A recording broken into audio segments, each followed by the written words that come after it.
Bonjour, bonsoir peuple congolais. Bao union so bazali kolanda biso libanda ya mboka na kati ya République démocratique du Congo. Lelo toye lisusu kolobela bino maima zali koleka na Congo. Ya liboso to kolobela makambo oyo ezali koleka ya jeunesse na kati ya stade ya 20 mai lobby chef de l'état na ba jeune union so ya union sacrée. Ya mibale to koloba makambo ya oyo ezali koleka ya ba examen d'état makambo lolenge ezali kokendele après to koloba insécurité parce que insécurité soki to kolobela ngote ekozala vraiment mabe makasi na makambo ba opposant bazali kosala ba politiciens congolais en vrai Dieu parce que to lobaka ba opposant les gens voient comme si tozala na bango problème na ko sepela na bandana no na sijo na chakineti ya mibale ya makambo ya examen d'état. Bande ko boyebi très bien que kaka wana ba émission na yebisaka bino tout le temps le lenge tozali koloba boye batu bazali conduire peuple na ba erreur rebelle ezali batu ya ba média oyo tozali o balobaka na ba média o tolobaka na ba média ba journaliste ba oyo ba invité ba journaliste na kati ya ba nini nde batu ba memaka erreur na kati ya peuple makasi parce que soki bato bazali kovanda liboso ya TV omoni balobaka ke TV ematisaka TV ebomaka lolenge tozali kovanda na ba TV boye ezali opportunité te ya obandolo ba n'importe quoi ezali opportunité te ya obanda kosala n'importe quoi obandolo ba n'importe quoi ezali kosala pasi mingi na motema komona ke ozomona mutu akei na ifasik avandi kuna soki autant des années soki 3 ans na ya sali soki 5 ans na ya sali soki combien des années akosala kuna. Mais on sent que d'ontologie à Moussala yazali ko sala za ko maîtrisant ou bien té. Biso mususu to kenda na biso ba efacilité. To loba na ba média kana tozali ko loba bo. Tozali ko loba na ba média lo lenge kaka tozali ko loba boye. Parce que soki olandi makambo ba média izana ba soki otali ba commentaire ya ba makambo to loba o mona mutu azo finga yo. Et peut-être mutu azo finga yo na aza pas même ata manzaka na wa makolo. Omoni mutu avandi na eka boye asepelika abando fingo abando sa ba commentaire moko boya ba injure et na sepelaka mingi na bawo balobaka ko ta muluba oyo naza muluba est-ce que so lobi bongo na oboya wana eza injure ata wana eza injure ba wana ngana tala boye mo na seki dabi ça c'est un frère parce que mutu azali ko sala commentaire na zobenga muluba biso nyonso to ba congolais yaza américain peut-être à mon Congo peut-être à mon Swahili peut-être à mon ngala peut-être à muluba pe luwanga mais tellement que ya botami na Kinshasa akoli na Kinshasa azolo balingala correctement donc pas correctement azolo bango na temps oyo esengeli ezalela parce que lo balingala correctement même nous les Kinois on ne connaît pas lingala eza oyo balobaka et pas bakolo lingala wana oya bakanjwa na c'est ça lingala au moins ba commentaire a bon air montoko finga parce que biso yenanga eloko ezo différencier biso ezaka tonalité. Moi je veux parler peut-être lingala moko boya ton ya chuluba na botami na monoko na kolina ya koloba lingala oya botami na ya sangisa français na lingala parce que ce qui na Équateur kuna na trouver que il y a des gens qui te parlent lingala. Il y a des gens qui te parlent lingala. Et ça aussi je ne suis pas là eloko tozali kolobela eza makambo mususu oyo nga nazali ko yebisa bino lelo omoni ba journaliste lolenga na oti yebisa bino bazali komema bato ebele na ba erreur bazali komema bato ebele population na ba erreur bazali komema ba auditeur na bango na ba erreur parce que erreur ba eloko il faut vérifier ngonano tomoni makambo ba examen d'état lolenge ezali koloba mawa makambo ba examen d'état ezali koloba mana ba version ebele nazoye bate bao bazali kotika temps pour bazali ko répondre te batwana ça fait mal ezali ko sala passe dans le sens que bango bazali batoyo bakoki ko défendre. Nazo pesa exemple moko. Examen d'état R salamaka. Examen d'état R basala kango. Lolenge salamaka soki ozui ndeko. Soki ozui te. Il y a une chose, Vodacom mutu a pesa ka résultat te. Vodacom est là que pour publier. Alobi na yekaka. Mais résultat ya examen d'état ezalaka na IPST. Na inspection générale des places vraiment bayebi makambo nyonso oyo ezali kolekela na examen d'état. Bangonde baza capable ya koloba ke non kingani azui te vi ndenge bango ba composer ki ba examen. Et puis correction ya ba examen et ça Vodacom mutu asala kango te. Vodacom asala correction ya ba examen d'état te. Vodacom ye ba yela kaka ba pesi. Vodacom a pibiaka azui a chena nini na ye. Er siko bazali ko vérifier. Sache bien que loko aneza réseau. Okomona muntu atali lelo komona ezate.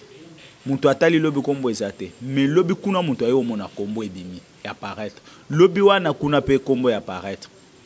Et comme il a biso même atana ba téléphone, deux fois tu écris le message au Tindi, au moni message qui au commis mususu au Tindi et que au commis mususu au tika peut-être à 2 jours après ou 3 jours après au moni message ebimi 4 ndengo Tinda ki ngonyos. Ça c'est fait. Et ça na muntu moko peut-être assez à côté na pena eloko wana. Mais Air Vodacom azali ko publier résultat.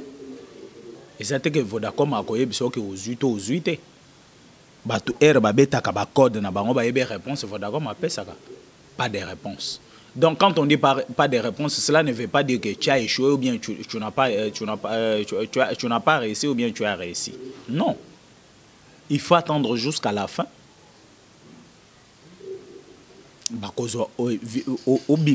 Journal wana.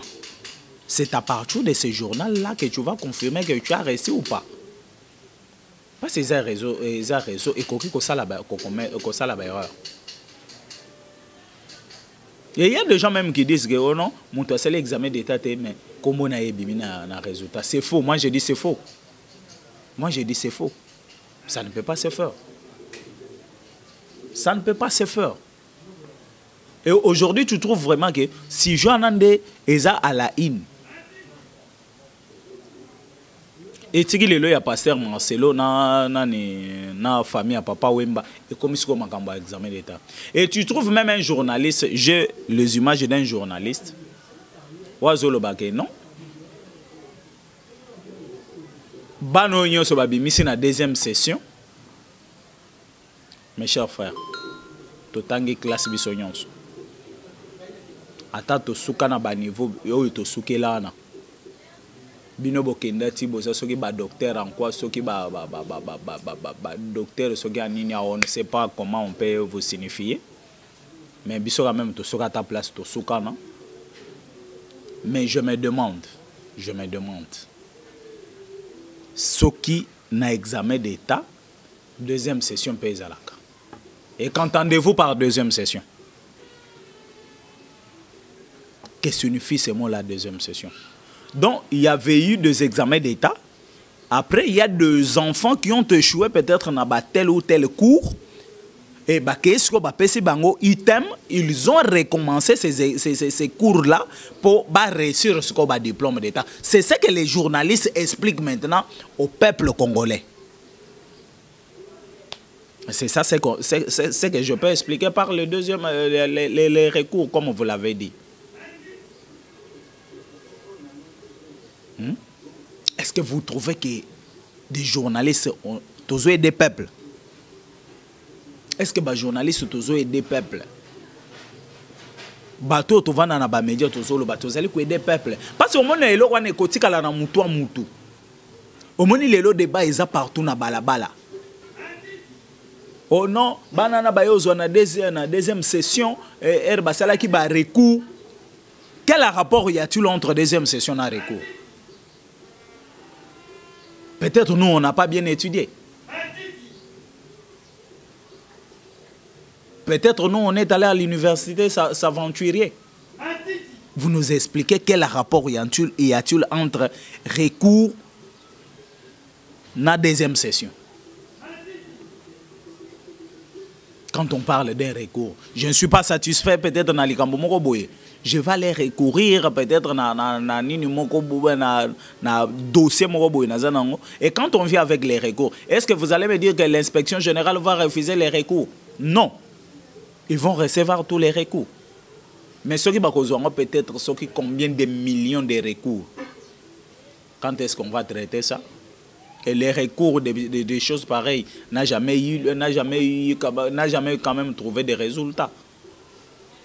Et les journalistes qui disent aux gens que non, herba saliba recours wana ndebano yo baye kozwa. Non, c'est faux. C'est faux, mes chers frères. Et il y a même de nos députés au basomi peli kambwangu. Mais moi ça me fait mal. Et trouver un député akoki ko vendre le loko aboye azwa analiser ngo lokola ndenge moko na mutu balabala oyo peut-être azana, excusez-moi les termes, peut-être oya tangi classe T. Parce que quand tu es un député au vendre na parlement boye naibi peut-être que tu as des bagages avec toi. Herba tu bazali ko loba biloko wana. Il faut réfléchir avant peut-être de parler. Et tous ces journalistes là, il faut aller à la source, vérifier. Et quand vous allez vérifier, vous allez trouver que je comprends que tous ces gens-là veulent saluer régime et Tshisekedi. Tous ces gens-là veulent saluer régime et Tshisekedi. Parce que moi, je me souviens, Babiloko ya bavoda comme et banda, bané banda, au moins peut-être moi nazo beta boy, pas de réponse, pas de réponse, pas de réponse. Même une semaine après, au moins on a combo yobima. Donc cela veut dire que les gars qui deuxième session, de aye kozwa. C'est ça, non, les journalistes, selon ce que vous expliquez aux gens. Moi, j'ai des enfants pareils. Moi, je connais les enfants pareils. Parce que j'ai un diplôme dans Ninita, dans réseau. Moi, j'ai mon diplôme sur journal. Na lemba na totelemi na super lemba na totelemi na banamai. Totelemi. Et biloko a raison et obima soki combien des années après moi, na sina zoki déjà diplôme d'état.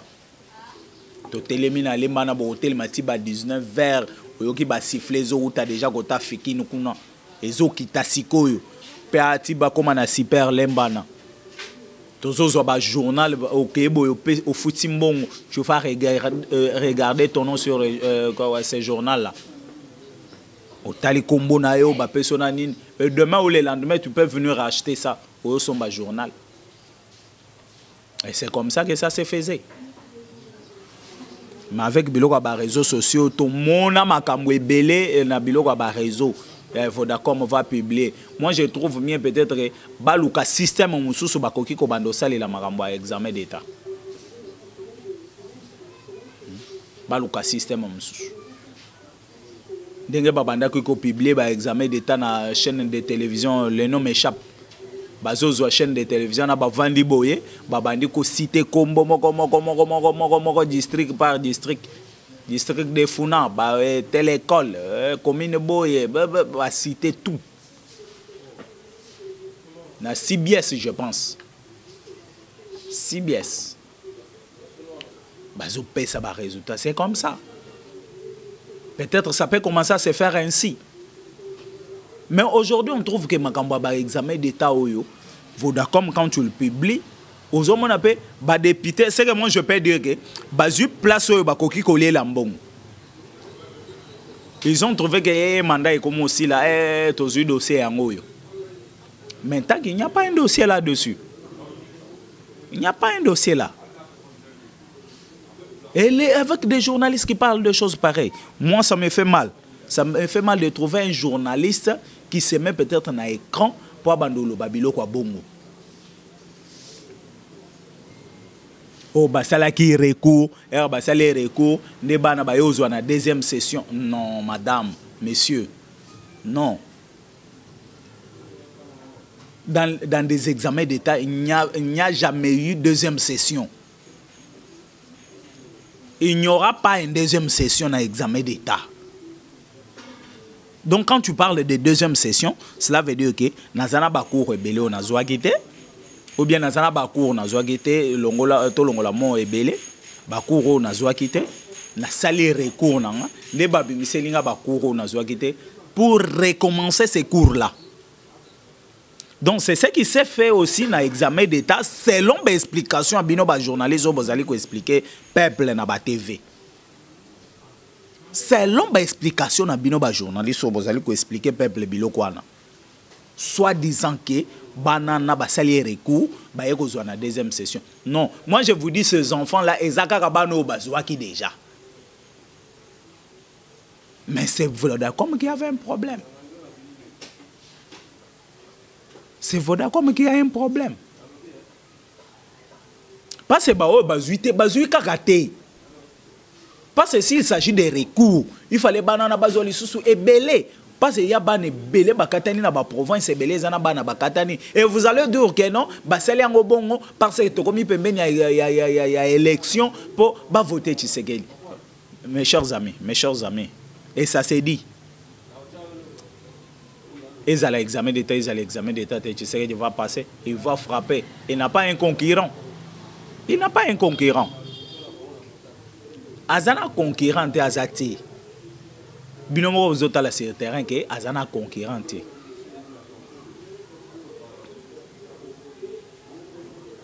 Azana concurrent.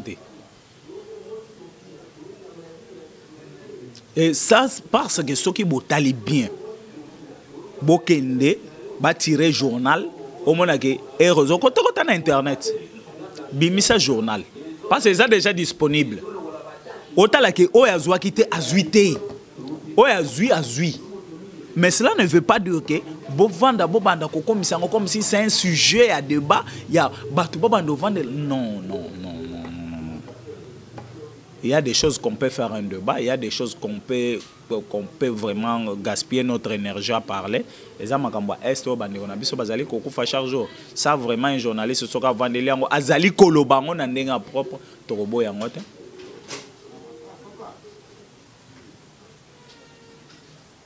Torobo yango te. Soyons quand même sérieux. Soyons sérieux.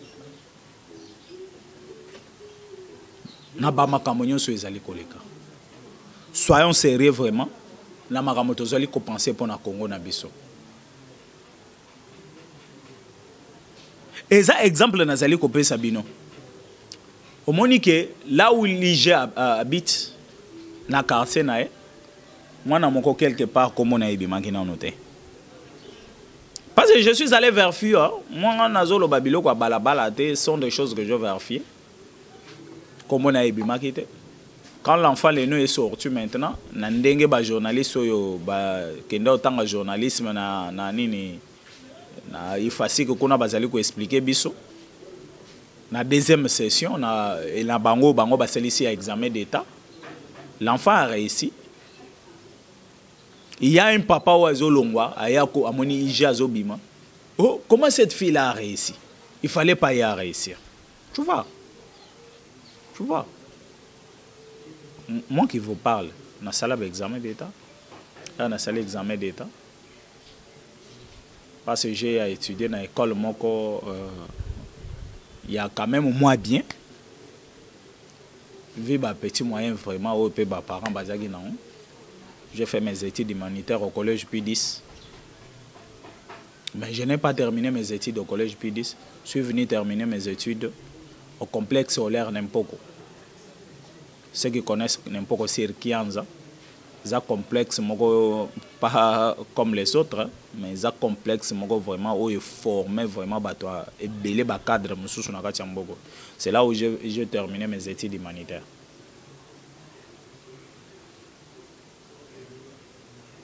C'est là où j'ai étudié. Mais c'est que moi je vais vous dire.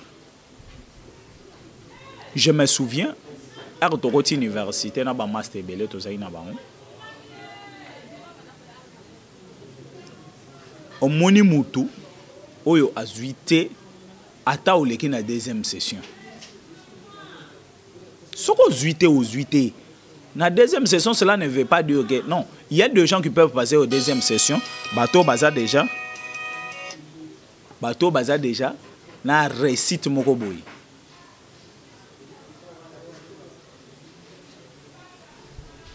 Bateau baza na récite moko boy. Baza peut-être na 3 des 4 cours où il y a zuité.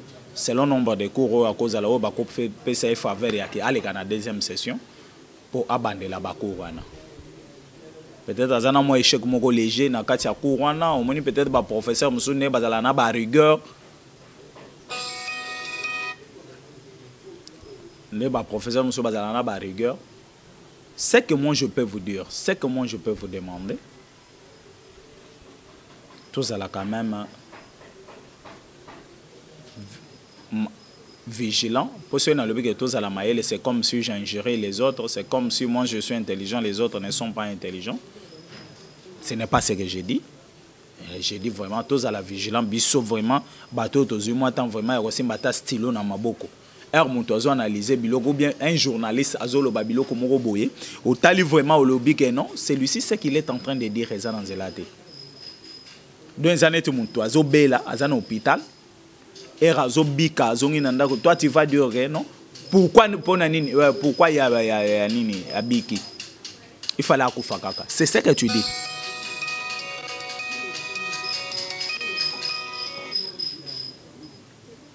Et c'est que moi je vais vous demander, et ça que tous à la quand même vigilant, tous à la vigilant, au Zambo cannabis, au Congo Zambo cannabis, on ne peut pas aimer quelque chose et son contraire.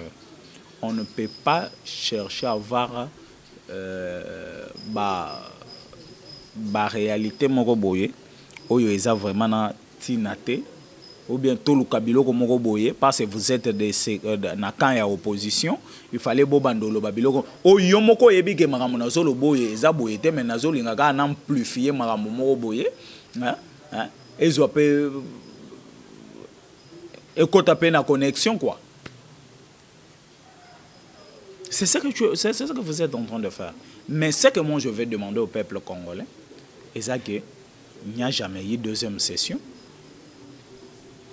Il n'y a jamais eu deuxième session. Parce que s'il y avait une deuxième session, il faut tous ces enfants-là, oyo prétendu que bakatanaki, bapesa bango le susu ba item mususu, basala siko bakuro bakatani pour bazala aussi publié que non bazouaki, ou bien vous dites que bakei corrompre le ministre ou bien nani IG pour bazoa babimisa banana non et soyons vraiment sérieux. IG en école qui corrompre na combien pour bana bazoa et ces enfants là qui ont réussi baza combien tu trouves peut-être na école moko boy bana baza ta 3 2 banana ce que basangisi combien de millions pour bagendo pesa IG pour aller qui ça va. Et vous mettez aussi na ba écran pour na ko banda ko finga ko loba sont des incompétents tout ça.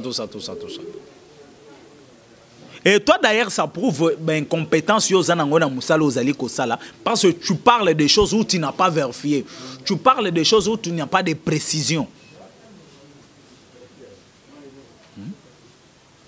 Tu parles des choses où tu n'as pas de précision. Ça montre des insuffisances. Na makambo zali kolobana. Et cela qui c'est que non, bien sûr,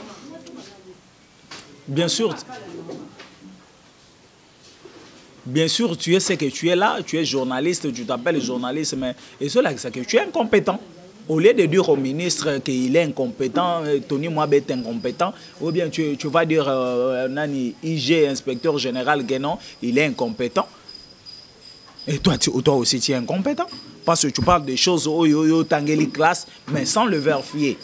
Tu fais un travail au tangeli classe, mais sans vérifier l'information, sans pour autant poser même des questions à ces gens-là, parce que aux a déjà na haine mokoboye na motema na yo contre ces régimes-là. Il faut batunion peut-être bazo travailler dans régime ou bien batunion so bazali nommer dans régime il faut bazalaka mabe pa na yo. Il faut musala na bangonyo so ezalaka ya mabe. C'est ça. Et yo se trouva déjà dans l'humanité, deuxième session dans l'humanité. Donc, moi, dans l'examen d'État, à 8 bazong c'est les items mususu peut-être après les publications il y a des résultats bazong c'est les banana item pour basala examen pour la deuxième fois na bakuro bazwa kité ou bien bandele examen pour bazwa siko yo ba ya ko publier bango siko na tour na bango pe. C'est ça que vous expliquez aux gens, mais tu dis que les gens qui dirigent ba entité on a baza ba incompétent. Mais c'est toi qui es incompétent. C'est toi qui es incompétent. Et je vais vous dire que vous êtes incompétent. L'écolo peut-être il y a 500 $, 1000 $, basali coupé Sabine et pas opposant pour faire tous ces bêtises-là. Et vous les faites, vous allez gagner quoi? Et toi, tu penses que Bakolongo la Tony, moi, dans poste Azali? Bakolongo la Tony, moi, dans poste Azali? Bakolongo la IG dans poste Azali? Bakolongo la IG wana na place Azali?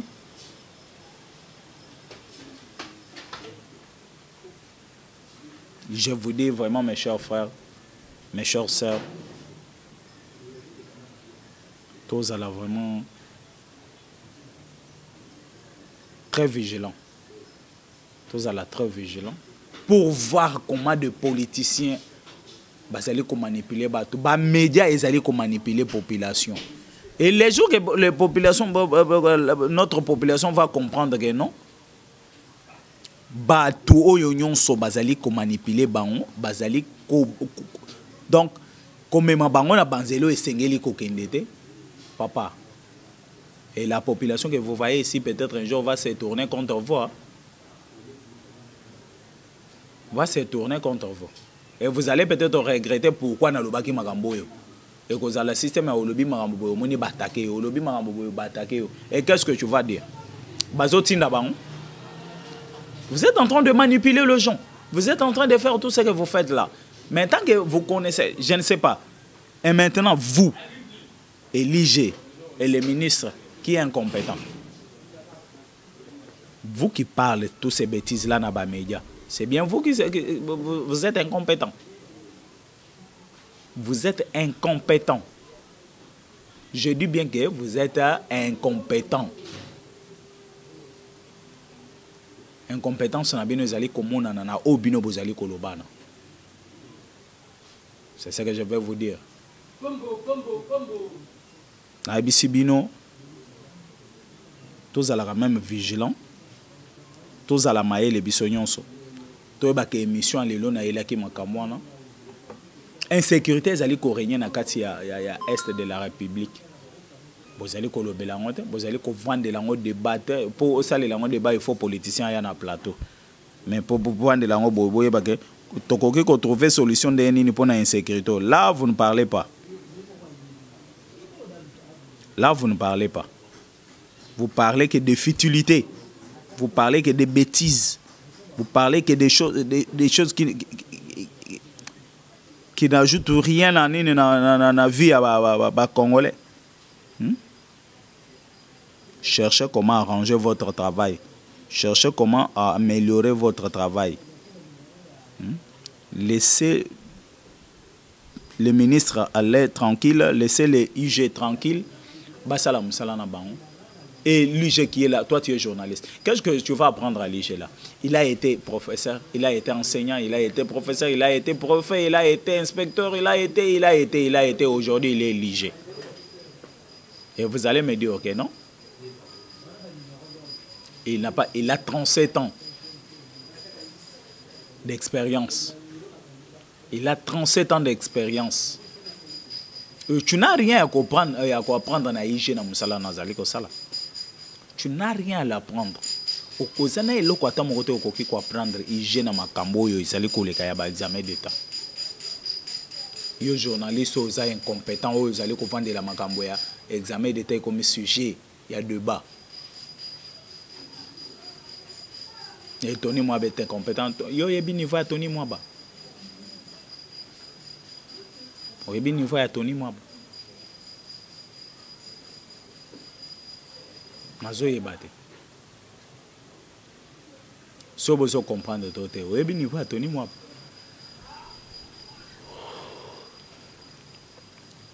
pour dire aux gens que non, il est incompétent, c'est pour cela, c'est pour cela, c'est pour cela. Les blabla que vous dites là, que vous parlez là. Je pense que quand je parle tout ça, vous allez m'injurier, vous allez dire du n'importe quoi, et je m'en fous. Je m'en fous de ça. Je m'en fous de ça.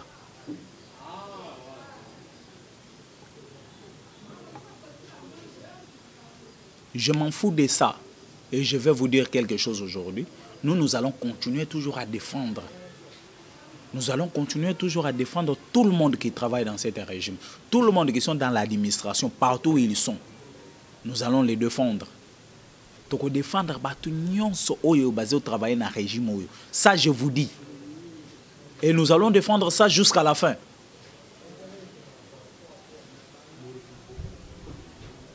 Quand même, c'est notre régime. C'est notre mandat, messieurs. Nous sommes là pour défendre. Nous allons défendre tout le monde que Félix Antoine Tshisekedi va nommer quelque part. Et qu'on soit clair, si quelqu'un était compétent, il est incompétent.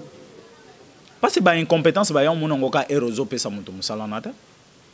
incompétence, même de le début là. Même na ba makamunyo so miko tu vas voir non c'est les incompétents net bino ba journaliste bozolo ba donc bozomi la kisaka boza ba incompétent parce que Hermontozo sa carrière na peut-être ayebi que eloko eza boyé parce qu'on l'a donné l'argent parce que ba salier boyé ba promettre boyé a bandi ko bongo la information ko changer information selon ndenge zaleli de façon que ACP sa muntu apesi mbongwana. Mais c'est l'incompétence. Parce que quelqu'un qui se sent capable de faire quelque chose, il ne doit plus avoir, il n'a pas besoin de moyens quelconques pour à changer l'information. À quoi il s'en est